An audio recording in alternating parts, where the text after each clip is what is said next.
नमस्कार दोस्तों, स्वागत है आप सभी का। कैसे हैं आप सभी लोग? गुरुजी के तांडव चैनल पर अगर आप पहली बार आए हैं तो चैनल को सब्सक्राइब जरूर कर लीजिएगा। दोस्तों, मेरा नाम है गुरुजी सुनील चौधरी। मैं हूं डिजिटल सक्सेस कोच और सक्सेस माइंडसेट कोच। मुझे राजनीति पर और इन सब चीज़ों पर बहुत ज़्यादा इंटरेस्ट है, क्योंकि मेरा दिल करता है बोलने का, तो मैं बोलूँगा ज़रूर। और मैं अपने दिल की आवाज़ सुनता हूँ, भीतर की आवाज़ सुनता हूँ, और ये आवाज़ 99% सही मानी गई है आज तक मेरे ऑब्जर्वेशन के आधार पर। मुद्दा चल रहा है कि AMU अलीगढ़ मुस्लिम यूनिवर्सिटी का माइनॉरिटी स्टेटस दे दिया गया है। क्या फैसला आया है, ये मुद्दा चल रहा है।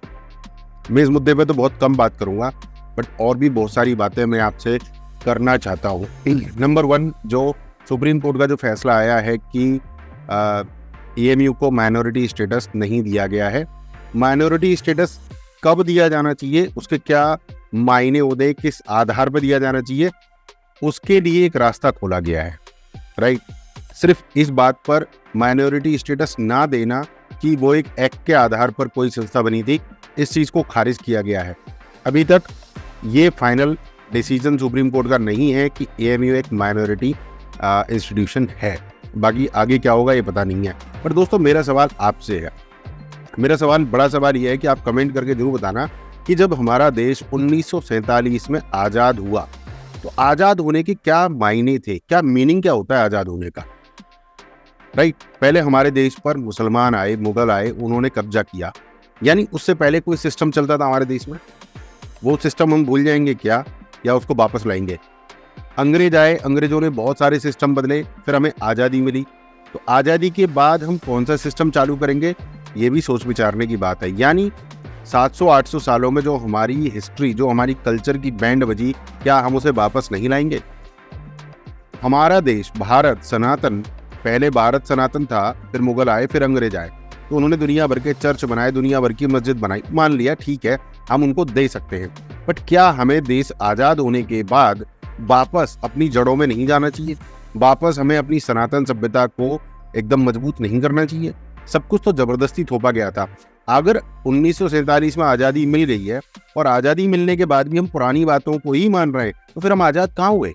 अगर हम आज़ादी मिलने के बाद भी हमारे वकील वही ड्रेस पहनते हैं जो अंग्रेजों के ज़माने में पहना करते थे, तो कहाँ आज़ादी मिली?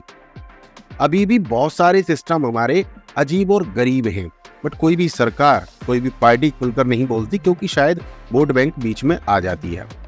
मेरा मानना यह है कि 1947 में अगर भारत देश आज़ाद हुआ था, तो हमें अपनी संस्कृति की तरफ वापस जाना चाहिए था।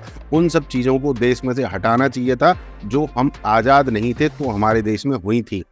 जो रायते फैले थे, जो बसड़ फैली थी, जो कानून बने थे, जो कल्चर डेवलप हुई थी, वो सब हमें हटानी चाहिए थी। इसको बोलते हैं सही आज़ादी। और इसीलिए मैं कहता हूँ कि अभी सही मायनों में आज़ादी नहीं मिली है।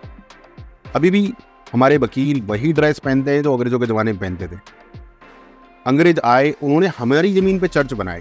आज आप कहते हो कि अंग्रेजों के चर्च की ज़मीन, मुझे कोई ऐतराज़ नहीं है चर्च से, अंग्रेजों से, बट एक बेसिक मुद्दा समझो ना, उनकी ज़मीन कहाँ से होगी? वो तो हमारी ज़मीन पे बनाया था ना, जबरदस्ती बनाया था ना, हमारी ज़मीन पे जबरदस्ती चीज़ें बनी थी ना। तो आज़ादी के बाद उनको हटा देना चाहिए था पहली बात तो, फिर उनको कुछ देना चाहिए था, देना था तो, या नहीं देना था। ये कैसे कह सकते हो आप कि ये उनका था? उनका कैसे हो गया भाई? फिर आज़ादी किस बात की? जो जहाँ पर जिनकी ज़मीन थी, जहाँ पर जो मिशनरी चल रही थी, जहाँ पर जो रायते फैलाए गए, वो सब, तो फिर किस बात की आज़ादी? रविंद्रनाथ टैगोर जी जो एक महान कवि हुए हैं, उनका जो गाना जो अंग्रेजों की तारीफ में गाया था, आज भारत का राष्ट्रगान है, वही चल रहा है। जबकि उसका क्या मीनिंग है और किसके लिए बनाया गया था, उसके ऊपर रिसर्च हो चुकी है, सब कुछ हो चुका है। वो सूट नहीं करता, वो फिट नहीं बैठता, उसका मीनिंग ही कुछ अलग है, फिर वो हमारे देश का जो है राष्ट्रगान बना हुआ है। तो दोस्तों, मुद्दा ये है, आपको सोचने की और विचार करने की आवश्यकता है कि क्या देश जब आज़ाद हुआ तो हमें क्या क्या बदलाव करने चाहिए थे और किन किन चीज़ों को कैरी ऑन करना चाहिए था। तभी तो आज़ादी सही मायने में आज़ादी मानी जाएगी, नहीं तो क्या आज़ादी मानी जाएगी? कमेंट करके जरूर बताइए आपके क्या विचार है।